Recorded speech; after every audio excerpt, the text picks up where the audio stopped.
আসসালামু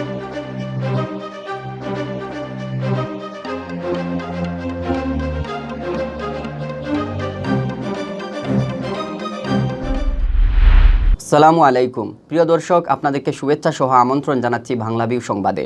সাথে আছে আমি রফিকুল ইসলাম কামাল। প্রথমেই শিরোনাম। দেশে করোনা ভাইরাসে গত 24 ঘন্টায় আরও 10 জনের মৃত্যু, নতুন আক্রান্ত 390 জন।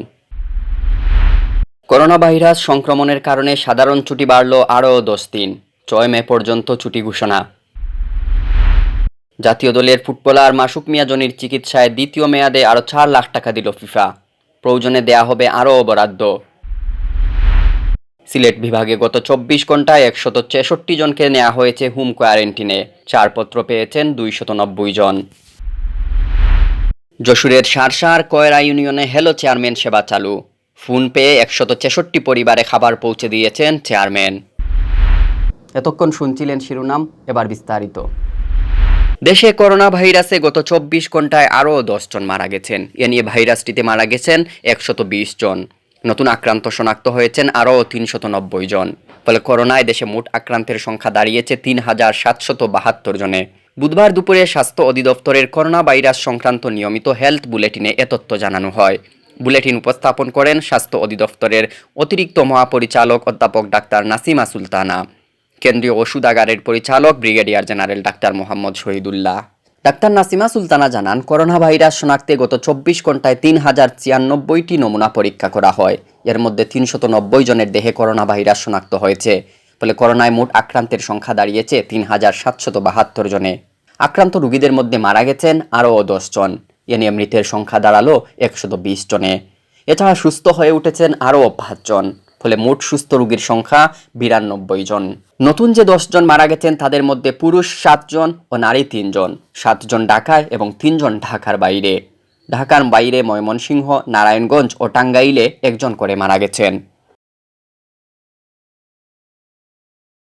গত 24 ঘন্টায় নমুনা পরীক্ষা করা হয়েছে 3096টি এবং এই 3096টির মধ্যে শনাক্ত হয়েছে 390 জন যারা কোভিড আক্রান্ত হয়েছেন এবং এ পর্যন্ত শনাক্ত 3772টি। মৃত্যুবরণ করেছেন গত 24 ঘন্টায় 10 জন, গত 24 ঘন্টায় সুস্থ হয়েছেন 5 জন এবং এ পর্যন্ত সুস্থ হয়েছেন 92 জন। করোনা ভাইরাস সংক্রমণের কারণে সাধারণ ছুটি আরও 10 দিন বাড়িয়েছে সরকার। করোনা ভাইরাস নিয়ে সরকার ঘোষিত স্বাস্থ্যবিধি ও নির্দেশনা পালন সাপেক্ষে 26 এপ্রিল থেকে 5 মে পর্যন্ত ছুটি ঘোষণা করা হয়েছে। পরদিন বুদ্ধ পূর্ণিমা থাকায় এ ছুটি থাকবে 6 মে পর্যন্ত। জনপ্রশাসন প্রতিমন্ত্রী মোহাম্মদ ফরহাদ হোসেন বুধবার সাংবাদিকদের বলেন, আগামী 26 এপ্রিল থেকে 5 মে পর্যন্ত ছুটি বর্ধিত করা হয়েছে। 6 মে বুদ্ধ পূর্ণিমা থাকায় ছুটি থাকবে 6 মে পর্যন্ত।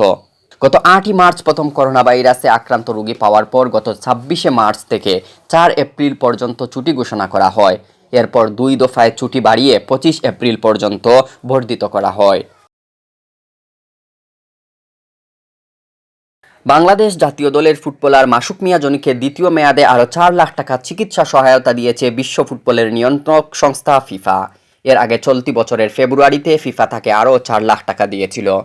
কোনো ফুটবলার জাতীয় দলের ম্যাচে কিংবা ক্যাম্পে চোট পেলে ক্লাব প্রোটেকশন স্কিমের আওতায় ফিফা আর্থিক ক্ষতিপূরণ প্রদান করে।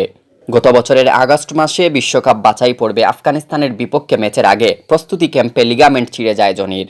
এরপর থেকে তিনি মাঠের বাইরেই আছেন।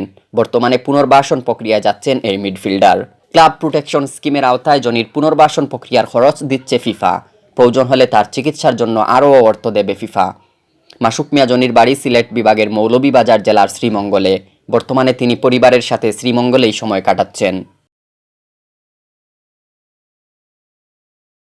সিলেট বিভাগে গত 24 ঘন্টায় হোম কোয়ারেন্টিনে নেওয়া হয়েছে আরও 163 জনকে। 14 দিনের মেয়াদ পূর্তিতে একই সময়ে কোয়ারেন্টিন থেকে ছাড়পত্র পেয়েছেন 290 জন। স্বাস্থ্য অধিদপ্তর সিলেটের সহকারী পরিচালক ডাক্তার আনিসুর রহমান জানান, গত 24 ঘন্টায় হোম কোয়ারেন্টিনে রাখাদের মধ্যে সিলেটে 33 জন, সুনামগঞ্জে 70 জন এবং হবিগঞ্জে 55 জন ছাড়াও মৌলভীবাজারে আছেন 8 জন। আর কোয়ারেন্টিন থেকে ছাড়পত্র পাওয়াদের মধ্যে সিলেটে 2 জন, সুনামগঞ্জে 254 জন, হবিগঞ্জে 20 জন ও মৌলভীবাজারের 14 জন রয়েছেন। বিশ্বব্যাপী ছড়িয়ে পড়া করোনা মহামারীতে সবকিছু থমকে গেছে।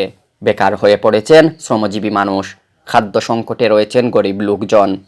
এ অবস্থায় খাদ্য সহায়তা নিয়ে মাঠে নেমেছেন যশোরের সারসার কায়রা ইউনিয়ন পরিষদের চেয়ারম্যান হাসান ফিরোজ আহমেদ টিঙ্কু।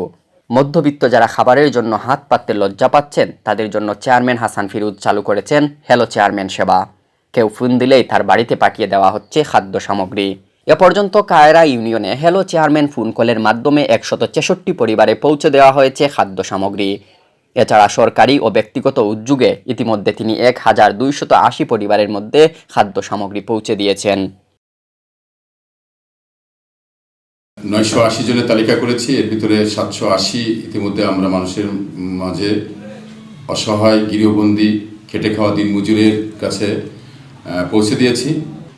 আমার হ্যালো চেয়ারম্যান বলে আমি একটি পোস্ট দিয়েছি যে হ্যালো চেয়ারম্যান, আমি খাদ্য সংকটে আছি, আমার নাম্বারে ফোন দিলেই তার বাড়িতে খাদ্য পৌঁছে দেওয়ার ব্যবস্থা করেছি। এতক্ষণ শুনছিলেন বাংলাভিউ সংবাদ। রাতে প্রচারিত হবে আমাদের সিলেটের আঞ্চলিক ভাষায় সংবাদ। দেখার আমন্ত্রণ রইল। সাথে থাকার জন্য ধন্যবাদ।